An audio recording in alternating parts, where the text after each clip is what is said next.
Hey, it's Paige, and today I wanted to give you guys a little sneak peek of the new course that is in pre-sale right now. It's Advanced Graphics for Sublimation, and I'm going to take you through the steps that I used to create this. And these are the types of things that you're going to be learning in my new course. This is what we're going to be creating, and here is the image that I started with. So now I'm going to walk you through step by step how I created this. Now I do want to say I'm not going to go into as much detail as I normally would in a course where I'm really breaking things down for you because I want this to be just a quick tutorial. But let's go ahead and get started. So the first thing we need to do is we need to separate the dog from the background. So I'm going to use the quick selection tool and I'm going to select this. Now in the course I am going more in detail over the different types of selection tools in Photoshop and how to remove things from the background, but I'm not going to get into all of that for this quick tutorial. All right, so now I have the dog's head selected and I'm going to press Command Delete, and that's going to fill the rest of this in with white. So now you can see that we have the dog's head here and it's filled in white. I'm going to press Command D, and if you hear me say Command, I'm on a Mac, so on a PC it would be Control and whatever I'm saying. Now I've deselected that.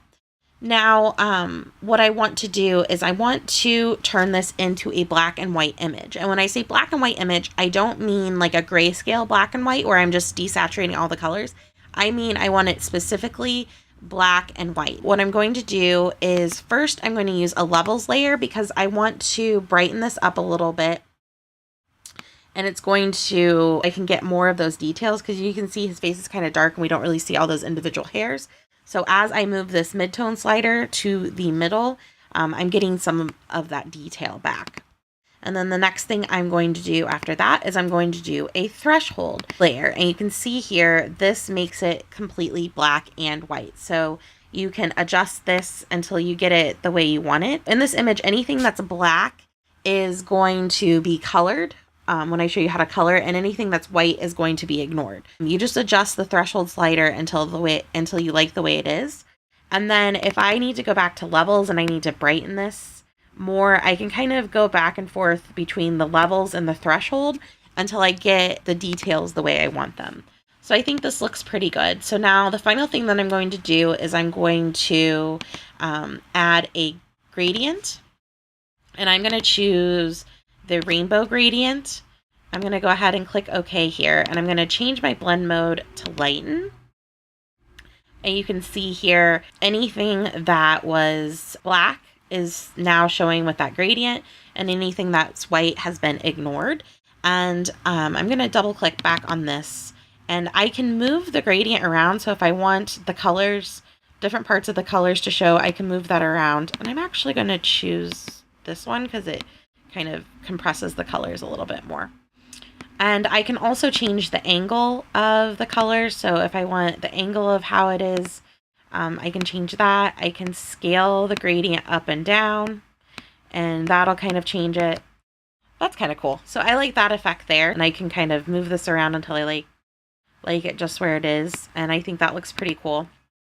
So now what I have is an image with a white background. Now for sublimation, if you need the image to be a PNG, if you need it to have a transparent background so the background doesn't print, or if you're uploading it to a print on demand site and they want it to be a PNG with a transparent background, what you're going to want to do is you're going to want to make a flat copy of this. And so we are going to press Command Option Shift E if you're on a Mac, and Command Alt Shift E if you're on a PC. And you can see that that makes a flat layer. And I'm going to turn off these other layers here, including our background layer. And now I have this flat layer. So you can see if I turn that on and off, it's flattened everything and made it its own layer. So now on this layer, I'm going to go to the blending options. And right here where it says blend if gray, where it says this layer, I'm going to click on this little arrow here, and I'm going to press the Alt key on a PC or the Option key on a Mac, and that's going to split this arrow. I'm going to pull this down, and as you can see, it's gotten rid of all of the white, and it's made this background transparent. So now what I can do is I can save this. I can go to File, Save As, and I can save it as a PNG. It'll save it with a transparent background. So that's just a quick sneak peek of the type of things that you're going to learn in this class. And if you have any questions, go ahead and drop them below. And thanks so much for watching. Bye.